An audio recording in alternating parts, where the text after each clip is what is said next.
آیا دې ته به موږ تیاري دې حالت ته به موږ رواني چې مړه 100 جنازې نه 100 چرګان هم چې د یو قام حلال شي که نه قسم په خدای که هغه کور ته قام ستون شي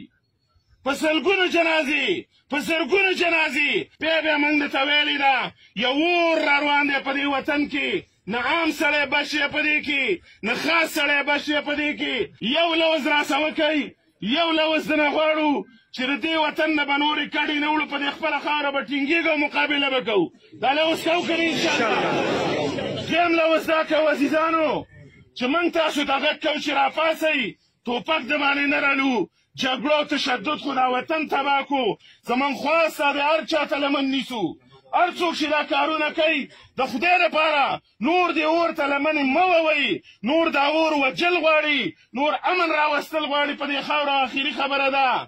چې انشاءالله مشورې به کوي مشران دې قام ته به غږ کوو خو یو لوز راسه وکئ چې کله هم درته غږ وکړو نو که زنانه دي او که نارینه دي که ځوانان دي او که بوډاګان دي په اتفاق به راوځو تر څو پورې چې د دې وطن امن نه وي راوستی نه به ستنېږو کورونو ته دا لوز کوو که نه انشاءالله ډېره مننه جزاک